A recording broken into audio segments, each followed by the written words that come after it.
दो बहनों का एक ससुराल। रात का समय होता है। घर के सभी सदस्य सो रहे होते हैं।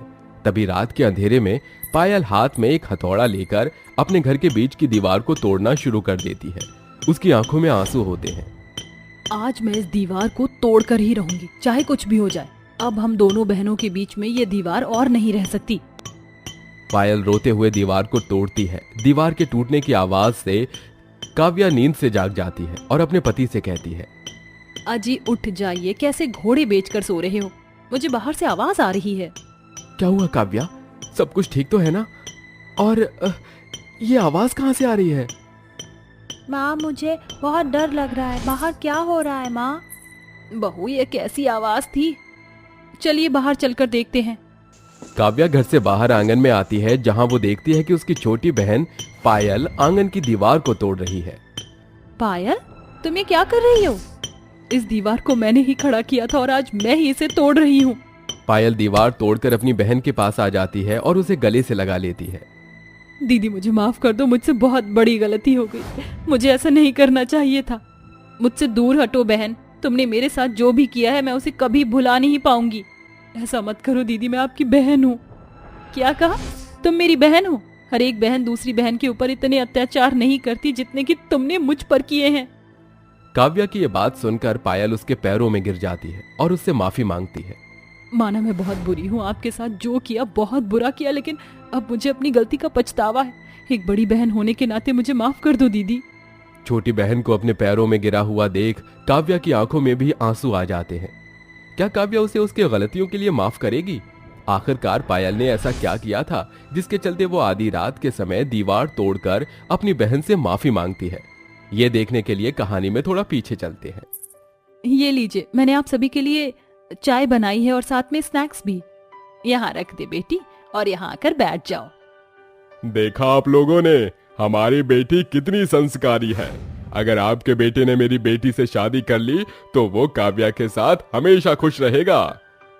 काव्या के रंग की वजह से सुमित्रा चुप हो जाती है कि तभी पायल अपने कॉलेज से वापस घर आ जाती है। ओहो, कितनी गर्मी है। अरे कोई एसी चलाओ ना। माँ, ये लोग कौन हैं? सरला पायल का हाथ पकड़कर उसे रसोई में ले जाती है और कहती है, तुम्हें मैंने समझाया था ना, आज तुम्हारी दीदी को देखने वाले लड़के वाले आ रहे हैं। तुम थोड़ा लेट नहीं आ सकती थी? अरे माँ, मैं तो भूल ही गई थी।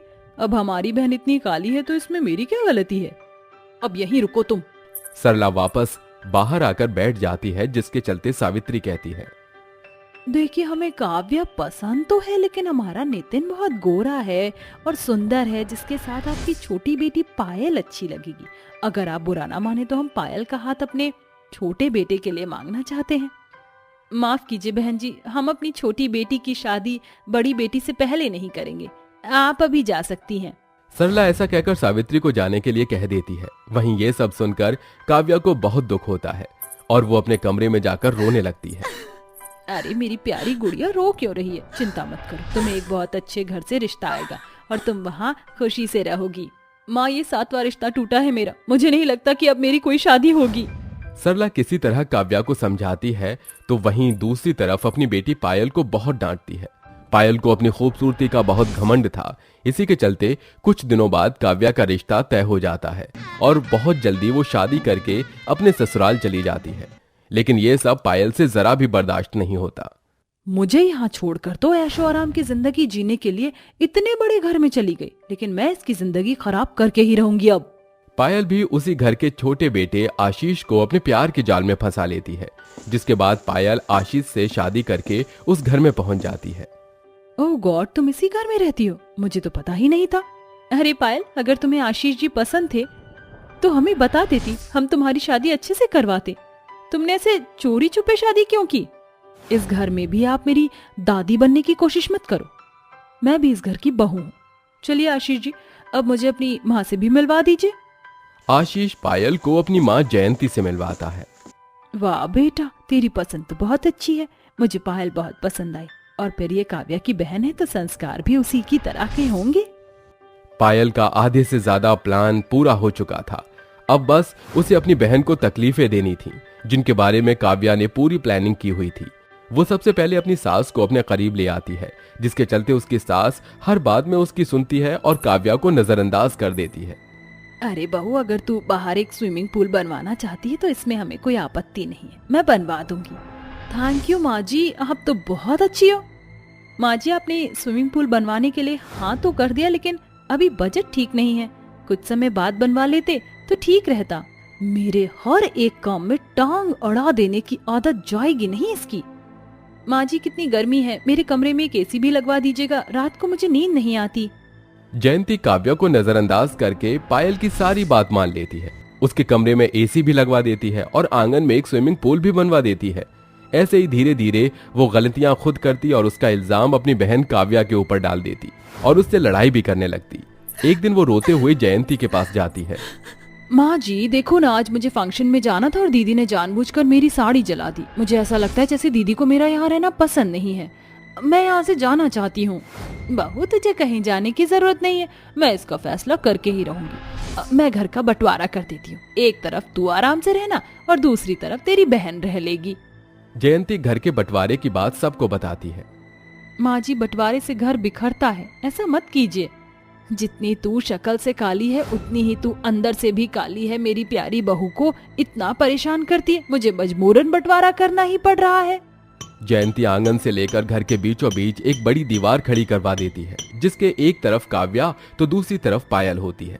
देखते ही देखते काफी समय बीत जाता है और दोनों बहनों को बच्चे भी हो जाते हैं।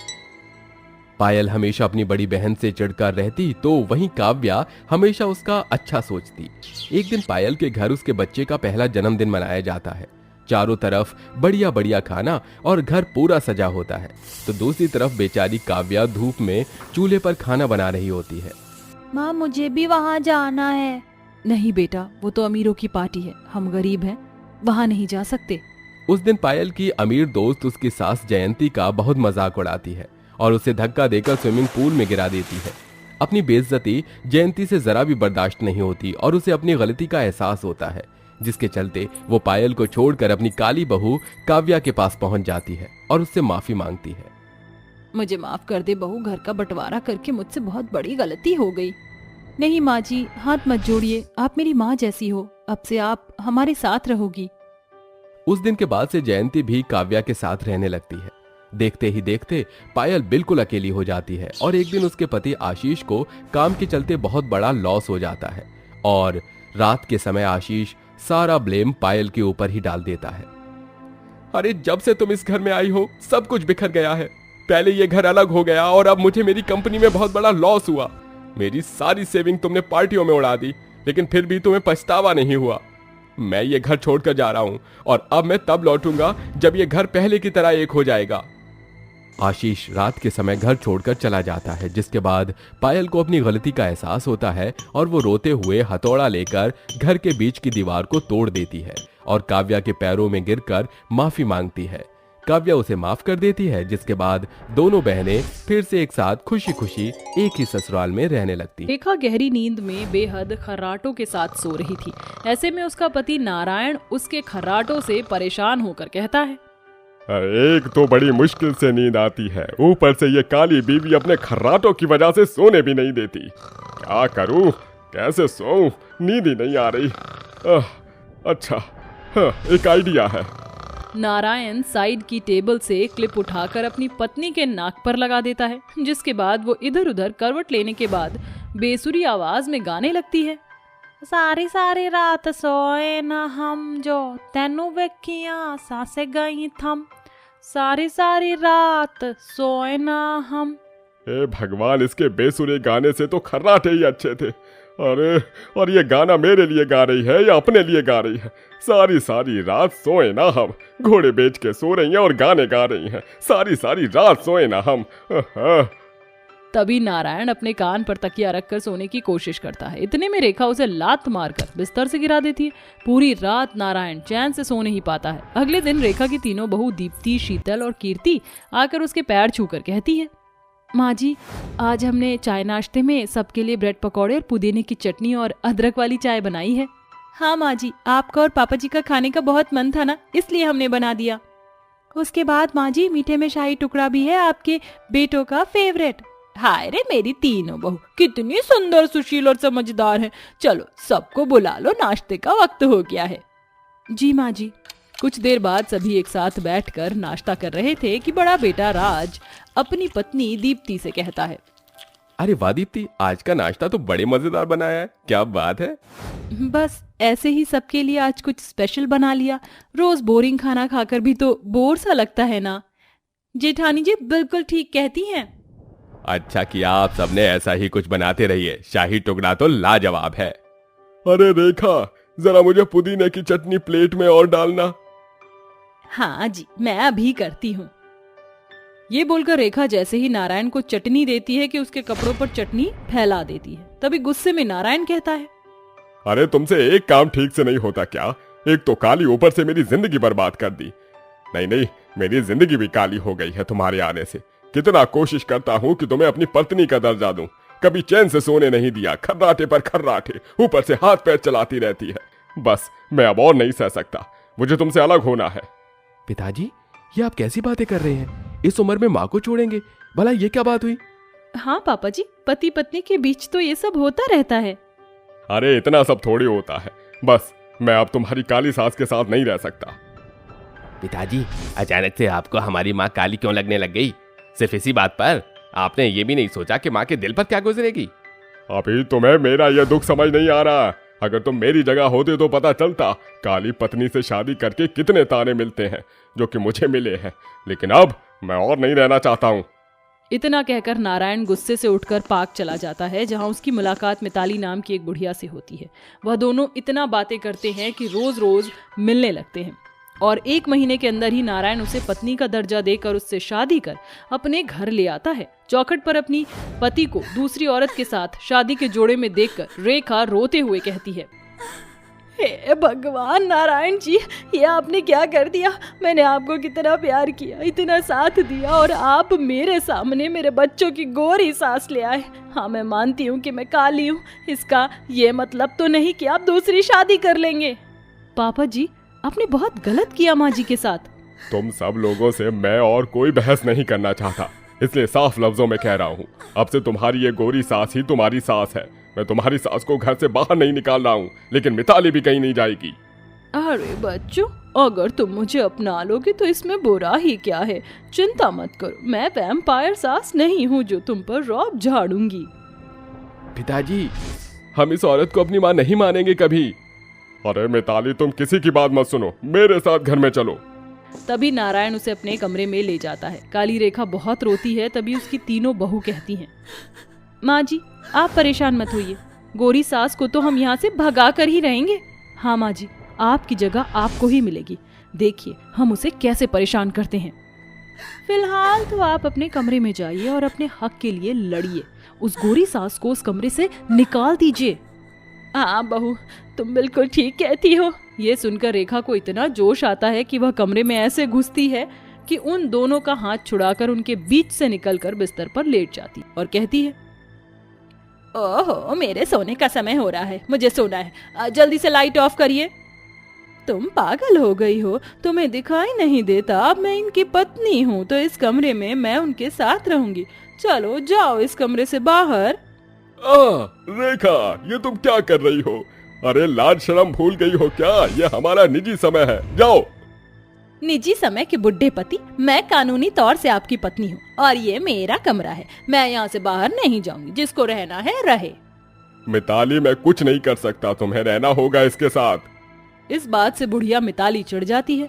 कुछ देर बाद जब तीनों एक ही बिस्तर पर सोते हैं तो जानबूझकर रेखा मिताली को पैर मारती है, तो कभी सोते समय चाटा मार देती है। तभी परेशान होकर मिताली नारायण से कहती है, नारायण जी, भला ये क्या बात हुई? आपकी पत्नी के साथ ही मुझे इस बिस्तर पर सोना पड़ रहा है। जरा देखिए वो मुझे कितना हाथ पैर मार रही है, क्या मेरी कोई वैल्यू नहीं है? नहीं मिताली, ऐसी कोई बात नहीं है। ऐसा करो, तुम इधर सो जाओ। अजी कोई बात नहीं, कर लीजिए जगह चेंज, लेकिन मैं अपना हक नहीं छोड़ूंगी, इस गोरी सास को भगा कर रहूंगी। नारायण जगह चेंज कर लेता है, पर रेखा रात को उन्हें इतना परेशान करती है कि दोनों सो नहीं पाते। अगले दिन उस कमरे की अलमारी के लिए दोनों सास लड़ने लगती हैं। दोनों एक दूसरे का सामान निकाल कर बाहर फेंक देती हैं। फिर जब काली सास आईने के सामने तैयार होती है तो मिताली बोलती है, अरे तुम तैयार होकर क्या करोगी? वैसे ही काली हो, मेकअप दिखने से रहा। ये मेरे पति का कमरा है और मैं यहाँ उनके लिए सजूंगी। काली हूँ तो क्या हुआ, तू गोरी है तो तुझे मेकअप करने की क्या जरूरत है, चल हट यहाँ से। ये बोलकर रेखा मिताली बुढ़िया को धक्का देकर गिरा देती है। ये देखकर तीनों बहुएं कमरे के बाहर से हंस रही होती हैं। अरे वाह, माँ जी तो सही मजाक चखा रही है हमारी गोरी सास को। देखना माँ जी इसकी ऐसी खटिया खड़ी करेंगी। नारायण अपने बेटों के साथ काम से बाहर रहता था। घर आने के बाद नारायण मिताली के साथ वक्त गुजारना चाहता था तो रेखा ऐसा होने नहीं देती थी और उसके पीछे तीनों बहू मिताली को बहुत परेशान करती थी। लेकिन मिताली हार नहीं मानती है। वो एक दिन गुस्से में कहती है, बस बहुत हो गया, अब मैं और इन पागलों के बीच नहीं रह सकती हूँ। मैं जिस मकसद से आई थी उसे पूरा करूंगी। पागल कर दिया है काली सास और उसकी बहुओं ने। आज रात को ही सारा पैसा लेकर भाग जाऊंगी। मिताली की ये बात उसकी तीनों बहू और रेखा सुन लेती हैं। रात को वो जैसे ही सारे पैसे एक बैग में जमा करके भागने वाली होती है तो बहुएं कमरे की लाइट जला देती हैं और रेखा उसके पैर पकड़कर घसीटने लगती है। तो नारायण कहता है, अरे अरे रेखा, ये तुम मेरी पत्नी के साथ क्या कर रही हो? वही जो आपको करना चाहिए था। आपको नहीं पता था ये कितनी बड़ी चुट्टन है? आपके मेरे सारे जेवरात पैसे लेकर भाग रही थी। ये देख लीजिए बैग। अरे पागल औरत, क्या है, छोड़ मुझे।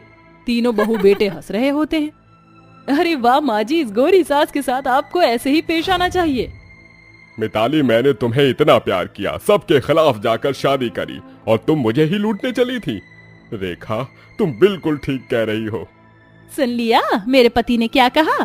तभी उसकी तीनों बहू मिताली से बैग छीन लेती हैं और गोरी सास की चोटी पकड़कर घर से भगा देती हैं। जिसके बाद नारायण अपनी पत्नी से माफी मांग लेता है और रेखा कहती है, बहू आज अगर तुम तीनों नहीं होती तो मेरा घर टूट जाता। तुम्हारा बहुत शुक्रिया।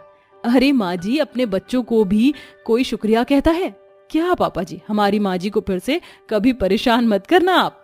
नहीं नहीं बेटा, कभी नहीं करूँगा। इस तरह वह सब खुशी खुशी रहने लगते हैं।